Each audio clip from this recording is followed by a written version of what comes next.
Salut à tous amis lecteurs, bienvenue sur Culture Hero Geek. Cette semaine, nous allons plonger dans l'univers de Lucius Shepard avec le livre Écorné de ma vie. C'est un petit roman, il fait moins de 150 pages et pourtant il va nous faire voyager très loin. Évidemment pour l'occasion, j'ai préparé un petit breuvage que voici, cette fois-ci avec du pamplemousse. Ça a une petite touche d'acidulé, c'est très intéressant. C'est parti, on se lance. Le livre Écorné de ma vie de Lucius Shepard. Auteur à succès, Thomas Cradle se découvre par hasard un homonyme romancier dont il ne savait rien. Intrigué, il se procure l'unique ouvrage de ce dernier et réalise bientôt qu'au-delà de leur patronyme, les deux hommes partagent une date de naissance identique, sont nés dans la même ville et ont fréquenté la même université. La lecture de l'ouvrage achève de convaincre Cradle du caractère fascinant de sa découverte. Les points communs sont trop nombreux, trop évidents. Il lui faut partir sur les traces de cet autre Cradle. Et pour ce faire, une seule destination, le Mékong et ses méandres, entre Laos et Vietnam, comme un écho au motif d'un narrateur bien plus toxique qu'il n'y paraît, jusqu'au cœur des ténèbres en somme, jusqu'à déchirer le voile d'une réalité impensable. Commençons tout d'abord par préciser que le livre n'est pas autobiographique, et on va donc suivre un auteur qui se nomme Thomas Cradle, qui est un auteur de fantasy à succès, et qui étrangement va découvrir qu'une personne portant le même nom, le même prénom, la même date de naissance, qui est né au même endroit et qui en plus a étudié à la même université, est également un auteur de fantasy. Et là ça va le surprendre, il va donc se procurer le livre en question qui se nomme La forêt de thé, et va évidemment faire la lecture. Et ça va lui sembler bien bizarre, il a l'impression finalement que, en quelque sorte, c'est lui qui aurait pu écrire cette histoire s'il n'avait pas été soumis justement aux contraintes de sa maison d'édition pour avoir un certain style. Et tout ça le travaille énormément, il a l'impression que finalement, c'est comme une vie qu'il aurait dû avoir et qu'il n'a pas eu. Et il va se dire, tiens, je vais aller vivre cette expérience qui se passe sur le Mékong, et je vais m'y rendre et refaire le parcours à ma façon, qui est décrit justement par cet auteur et dans ce roman, La forêt de thé.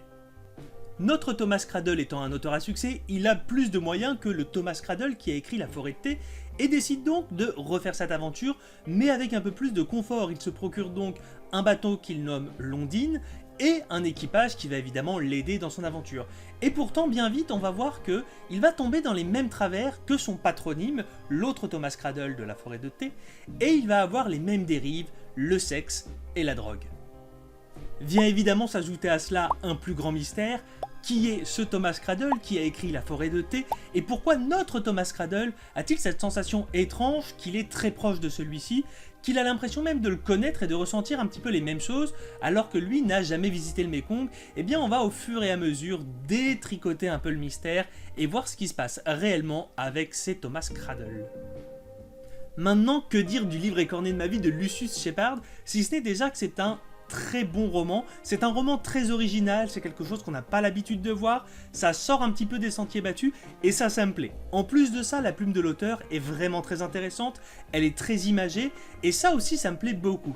Et enfin on a quelque chose de très structuré qui embarque le lecteur très vite et qui nous tient en haleine du début à la fin quand bien même le roman fait moins de 150 pages. Ça c'est un sacré tour de force et franchement respect.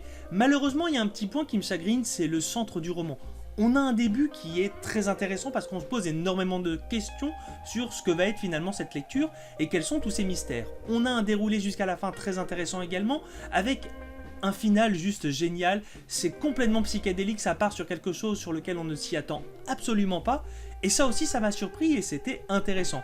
Malheureusement sur le centre du roman, bien que ce soit bien rythmé, il y a deux thématiques qui sont abordées mais qui sont selon moi trop abordées, c'est le sexe et la drogue. C'est évidemment très central sur ce milieu du roman pour montrer la dérive du personnage principal, mais il y a quasiment que des scènes de sexe et de drogue sur le centre du roman, et moi ça me perd un petit peu. J'aime bien l'idée qu'une scène de drogue ou une scène de sexe ou une scène de chaque vienne renforcer justement l'idée qu'on a d'un personnage qui part à la dérive. Là, elle se multiplie et il y en a 4, 5. En gros, il n'y a que ça sur le centre du roman. Et j'aurais aimé un peu plus de matière, même si elles sont bien amenées, même si elles sont bien pensées. Ce sont des thématiques qui personnellement ont tendance à me perdre quand il y en a trop.